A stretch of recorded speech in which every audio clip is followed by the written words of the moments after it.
All right, we're back on the Real News. Remember, the phone number is 704-873-1400. We're ready to take your phone calls if you'd like to comment on the interview or if you'd like to chime in on anything you've got to say. Our email is on air at therealnewsradio.com. The website's therealnewsradio.com and WSICweb.com. It's streaming.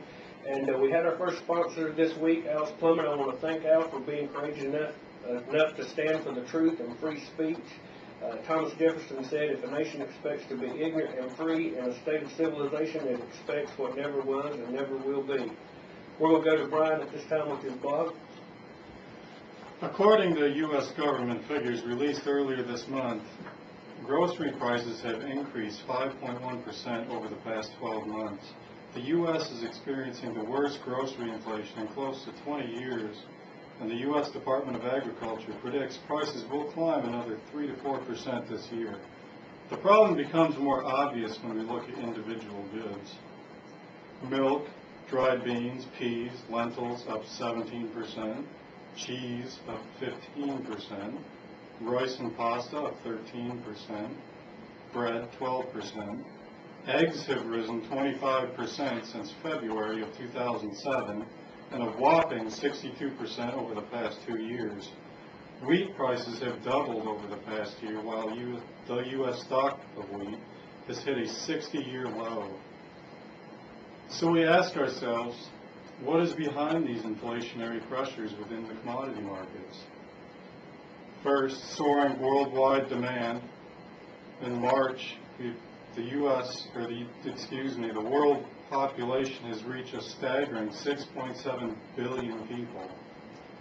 Rising oil prices and the U.S. mandated biofuels have sent many commodity prices to their highest levels in history. And of course, drum roll, the collapsing U.S. dollar. That's what I was going to say also.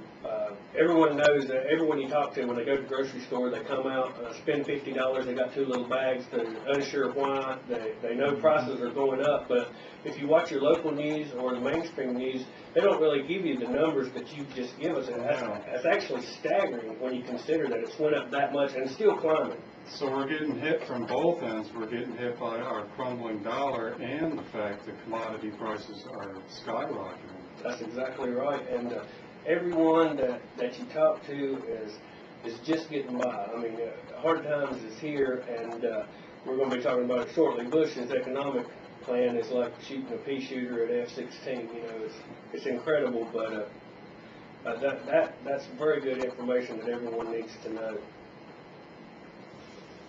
Also, last Friday, after Vice President Dick Cheney was in Saudi Arabia for high-level meetings with the Saudi king and his ministers, the following day, last Saturday, it was revealed that the Saudi Shura Council, the elite group that implements decisions of the autocratic inner circle, is preparing national plans to deal with any sudden nuclear and radioactive hazards that may affect the kingdom following expert warnings of possible attacks on Iran's Bushehr nuclear reactors.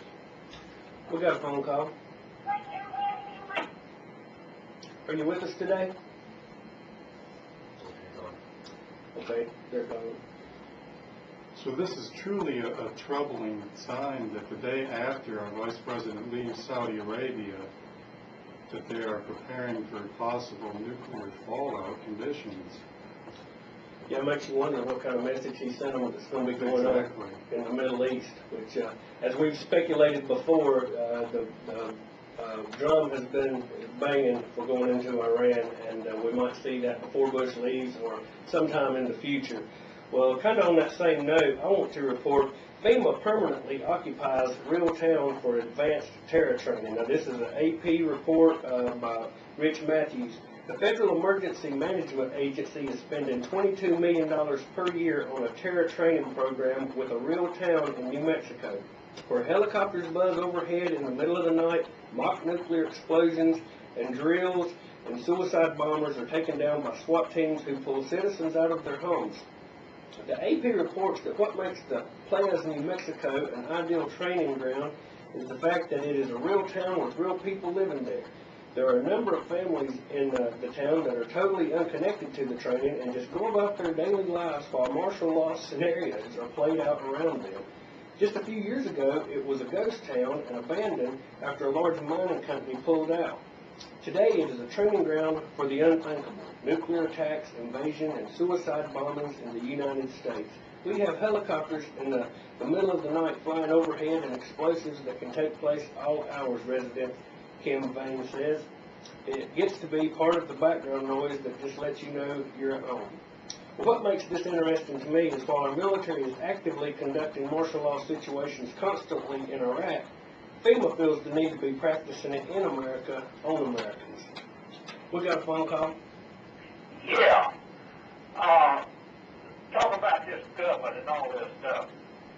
What I'm thinking, there's one word I believe tells it all about the federal government and the Congress and the Senate, and that is lawyers. We need to get every lawyer out of Washington, D.C. I heard a lawyer talking back in the 1960s when I was in JC chapter, and that lawyer told us back then that we would never be no better off until we got every lawyer out of Washington, D.C. They're the ones that's causing us all this trouble. Well, I agree with you that we have sent way too many lawyers to both Washington and to Raleigh, and that's one reason anytime you get into any kind of legislation where you're being sued or sued, we're a sue-happy nation. It drains us all financially so many different ways, and lawyers are not going to go to Raleigh or Washington and make laws that help the common people. They make too many laws that help lawyers and promote this sue-happy nation that we live in. That's right. That's just like the Congress and the senators.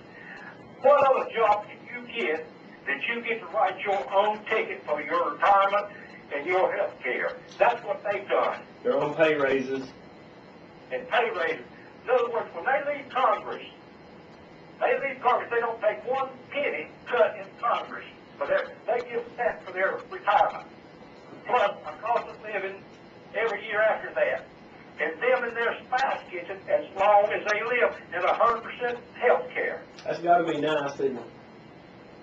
And you don't think that costs us a lot of money? Oh, yeah. Yeah, I'm with you. And hey, I have tried to call my congressman and my senator and to talk to them personally, and they will not call me. Well, now, here on The Real News, we gave everybody the opportunity to submit questions to Virginia Fox for our Tuesday interview, and amazingly to me, we only had one. Yeah. Well, I missed that. But anyway, I don't usually get through all these phone calls, really. Well, you can get through to us here. We appreciate you calling. This is an opportunity for you to voice your opinion, and call in any time, and we do appreciate your opinion, sir. We've got another phone call. Good morning. Good morning. How you doing? I'm fine. How are you? Doing good. A little factoid that most people don't realize. The United States of America has approximately 5% of the population of the world, which is, 6 billion thereabouts. And again, these are approximate because they're big numbers and it changes every minute of every day. 5% of the world's population, but we have approximately 50% of the world's attorneys. And all you have to do is just think about that and chew that for a little while and go, how do these people make money? There's not that many divorces out there. There's a lot of them. Don't worry. There's a lot of divorces. There's a lot of things that they're doing. But when it comes to the laws of the United States, they're looking for something to do. And God bless them, they're trying to make a living.